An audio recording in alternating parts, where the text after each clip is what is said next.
na po.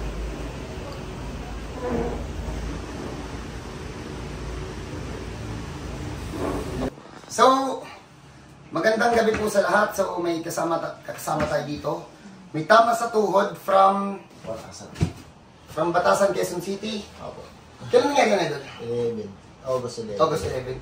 So, as I said, hindi po kailangan ng booking yan. Pero mag-aantay po tayo. Kasi galang naman dun sa mga nakaschedule. Ulit po, pwede kayo mag-walk-in. Kahit anong klaseng tama. Ipapasok natin yan. Pero, ang disadvantage yan, syempre yung nakaschedule, uunahin natin. So, kung gusto nyo hindi may istorbo, mag-chat kayo, magpa-schedule kayo muna. Ha? Para hindi kayo, kasi uunahin ko yung mga nakaschedule. In terms pa lang ng nakaschedule, syempre una sila. Pero pwede mag-walk-in, ha? Pero ano nga pala, baka ipopost ko bukas eh. So, kwento to, pero totoo itong nangyari. Merong isang artistang nag-reach out sa akin. Hindi ko matandaan kung 2 years or 3 years ago. Nanghingi siya ng tulong sa akin para mapagaling siya. Sobrang busy ko, hindi ko siya namalayan. Pero na-entertain ko siya, ako mismo yung nag-reply.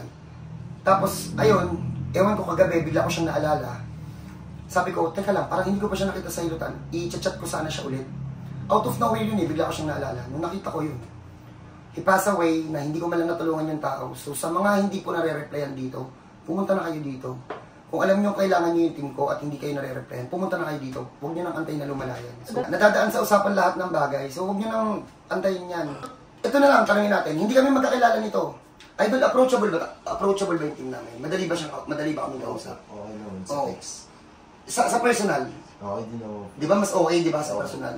So, hindi ko kakilala yan ha. O, andito naman yung kapatid kanya. O, tanungin mo siya. Idol, walang ano, yung totohanan tayo. Approachable ba yung grupo namin? Opo, sir. Madali Masaya. O, Opo. di ba? Masaya pag andito na po. Kahit matagal maghintay. So, mami, tutok mo sa akin. So, kung alam niyo na kailangan niyo kami at hindi kayo ma-reply, huwag niyo nang patagalin yan. So, ano lang, iwas lang ulit doon sa nangyari. Matagal mag-reply gawa ng hindi lang po kayo yung nag-i-enquire. Tapos kapag nasa hilutan po, during hilutan, busy talaga. Nakita naman ng mga tao dito na talagang tutok talaga sa mga customer yan. Hindi naglalaro dito.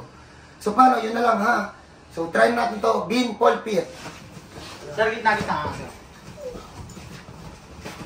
Yakin. Kuya, naawa na. Huwag kang iiyak ha. Dahil okay. Baba mo kamay po, sir. For the video naman. For the ano lang po. Gusto makita ng asawa niya. Sir, relax. Sir, relax ka lang. Ang yabang-yabang ng t-shirt eh. Basketball player, tapos iyak naman sa hilot. Sir, huwag mo sarili yung iba. Kami lang. Idol oh. Wala ko si Idol.